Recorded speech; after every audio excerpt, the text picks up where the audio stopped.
بسم اللہ الرحمن الرحیم الحمدللہ رب العالمین۔ تو دوستو آج کا جو ہمارا ٹاپک ہے الجامد والمتصرف، جامد اور متصرف۔ شروع کرتے ہیں القاعدۃ قاعدہ۔ ینقسم الفعل، فعل تقسیم ہوتا ہے من حیث تصریفہ، اس کے گردان بننے کے لحاظ سے یا پیرنے کے لحاظ سے، الی قسمین، دو قسموں میں۔ متصرف، متصرف یہ پہلا قسم ہے۔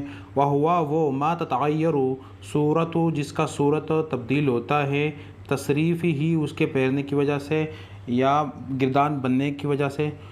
وفق الازمنۃ الثلاثۃ، تین زمانوں کے مطابق، مطلب تین زمانوں میں گردان پیرنے کی وجہ سے اس کی حالت چینج ہوتی ہے، اس کی صورت چینج ہوتی ہے، صورت چینج ہوتی ہے۔ وہوا نوعان، اس کی دو قسمیں ہیں۔ تام التصرف، تام التصرف کسے کہتے ہیں؟ وہو الفعل، وہ فعل الذی یتصرف، جو پیرتا ہے، جس کا گردان بنتا ہے، فی الماضی، ماضی میں، والمضارع، مضارع میں، والامر، اور امر میں۔ نحو، مثال کے طور پر سأل یسأل اسأل، تو یہ جو مثال ہے یہ تام التصرف کا ہے۔ یہ ایسا فعل ہے جس کا گردان ماضی، مضارع اور امر میں بنتا ہے۔ اس کے بعد ہے ناقص التصرف۔ تو ناقص التصرف کسے کہتے ہیں؟ وہو الفعل، وہ فعل الذی یتصرف، جس کا گردان بنتا ہے یا وہ پیرتا ہے، فی الماضی، ماضی میں، والمضارع، مضارع میں، فقط ان دونوں میں۔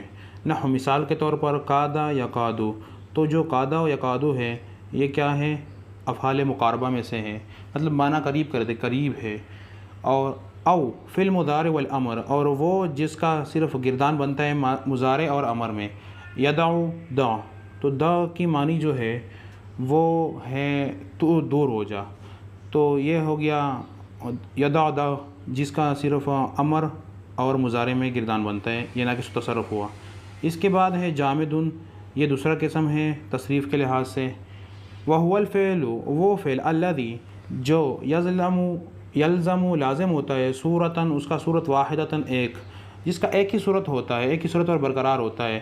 ویصرف فی الماضی، اور اس کا گردان بنتا ہے صرف فی الماضی میں، فقط ماضی میں۔ مثال کے طور پر لیسا، جو کانے کی بہن ہے۔ او فی الامر، یا امر میں صرف فقط، مثال کے طور پر حب بمعنی ظن، الظن۔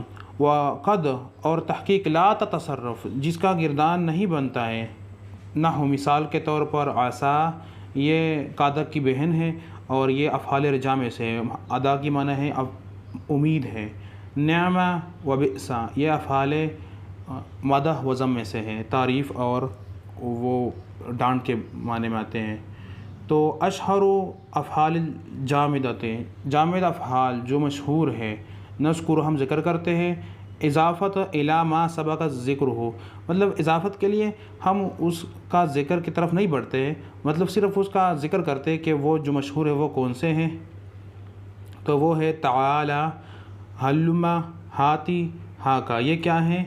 یہ نیچے دیا گیا ہے، ادھر جو ہاتی آیا ہے، ہاتی، وہ کیا ہے؟ اسم الفعل۔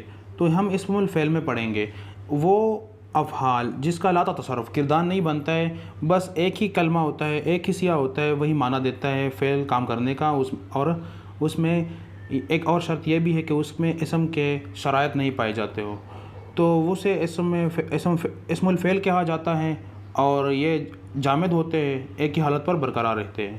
تو یہ وہ افعال ہے، اس کو انشاءاللہ نیکسٹ لیکچر میں انشاءاللہ ضرور پڑھیں گے۔ تو اب نماذج جو فی الاعراب نمونے دیے گئے ہیں۔ ہات القصۃ من المکتبۃ، تو ہات کیا ہے؟ اسم الفعل، امر ہے، امر مبنی علی الکسر، والفاعل ضمیر مستتر وجوباً تقدیرہ انت، اس میں کیونکہ امر ہوا نا تو اس میں مستتر پوشیدہ کیا ہے؟ انت ضمیر۔ القصۃ کیا ہے؟ مفعول بہ منصوب ہے، وعلامۃ نصبہ الفتح ظاہرہ علی آخرہ۔ من کیا ہے؟ حرف جر ہے، مکتبۃ کیا ہے؟ مجرور ہے، یہ متعلق بنا ہاتی، ہاتی اسم الفعل کا، امر کا۔ اس کے بعد نیکسٹ جو جملہ ہے، نعم الرجل الخالد، تو نعمہ کیا ہے؟ فعل ماضی ہے، جامد للمدح، تعریف کے لیے ہے، الرجل فاعل مرفوع ہے، اور خالد مبتدا مرفوع، علامت رفع ضمہ ظاہرہ علی آخرہ، و نعمہ کیا؟ الرجل فی محل رفع خبر و مبتدا۔ تو جو نعمہ ہے نا، افعال مدح اور جو کیا ہے؟ افعال مدح و ذم، وہ اس کے کئی طرح کے اعراب مطلب بتائے جا سکتے ہیں، بیان کیے جاتے ہیں۔ تو یہاں پر یہ کیا ہوا ہے؟ مبتدا ہوا ہے، اور خبر کی محلے کیا ہے، جو بعد میں یہ سارے جملہ کیا ہے وہ محلے کیا ہے، وہ خبر ہے۔ تو خالد مبتدا مرفوع ہوا، اور ہلا ہروانیہ میں رجل کیا ہوا، فی محل رفع خبر، وہ خبر ہوا ہے۔ تو یہ مبتدا اور پیچھے کیا ہوا، خبر ہوا۔ اور کئی کی طرح اس کا اعراب بیان کیا جاتا ہے۔ ایک لیکچر میں اس کے جو افعال مدح اور ضم ہے اس کے بارے میں بھی تفصیل کے ساتھ بات کریں گے۔ اس کے بعد ہے سألت اللہ الصحۃ والعافیۃ۔ تو سألت کیا ہے، فعل ماضی مبنی علی السکون لاتصال بالتاء المتحرکہ وهو ضمیر متصل مبنی علی السکون مبنی علی الضم فی محل رفع فاعل۔ جو تاء متحرکہ ہے کیا ہے، ضمیر متصل مرفوع ہے، فاعل ہے۔ اور یہ کیا ہے، سأل کیا ہے، فعل ماضی ہے۔ اور اللہ کیا ہے، لفظ جلالہ، اسم جلالہ ہے، مفعول بھی اول ہے۔ الصحۃ کیا ہے، مفعول بھی ثانی ہے۔ واو ہے کیا ہے، حرف عطف ہے، اور اس کے بعد جو آتا ہے وہ مفتوح ہوتا ہے۔ تو معطوف علیہ کا تابع ہوتا ہے۔ واو کے بعد جو آتا ہے کلمہ وہ پچھلے کے اعراب کے مطابق ہوتا ہے، پچھلے کا جو اعراب ہوتا ہے وہ بعد والے کا بھی ہوتا ہے۔ تو یہ معطوف علیہ ہوا اور یہ معطوف ہوا، تو معطوف اور معطوف علیہ کا ایک ہی کیا ہوتا ہے، اعراب ہوتا ہے، کیونکہ تابع اور متبوع ہوتے ہیں وہ۔ اس کے بعد ہے آخری جملہ، عسیٰ التلمیذ ان ینجح۔ تو عسیٰ کیا ہے، یہ فعل ماضی جامد ہے۔ عسیٰ کیا ہے، رجا کے لیے آتا ہے، مطلب امید ہے۔ قادہ و خواتہ میں سے ہے۔ التلمیذ کیا ہے، یہ اس کا اسم ہے، اور یہ ساری جملے اس کا کیا ہے، خبر ہے۔ اور اس کا جملہ اس کا جو اکثر جو خبر ہوتا ہے وہ کیا آتا ہے، وہ فعل مضارع آتا ہے، مطلب فعل مضارع اس میں ہوتا ہے۔ تو ان ینجح، تو ان ینجح کیا ہے، یہ کیا ہے، جملہ فعلیہ ہے، خبریہ خبر ہے مطلب، اور یہ کیا ہے، عسیٰ کا خبر ہے یہ سارا جملہ۔ تو ای کیا ہے، حروف مصدر ہے، حروف نصب و مصدر، اور ینجح کیا ہے، فعل مضارع منصوب ہے، اور اس میں ہوا ضمیر جو ہے وہ پوشیدہ ہے، مستتر ہے۔ اور اس کے بعد چند جملے دیے گئے کہ اس کا اعراب معلوم کرے، تو اس پر پریکٹس کریں۔ قاعدہ آ گیا۔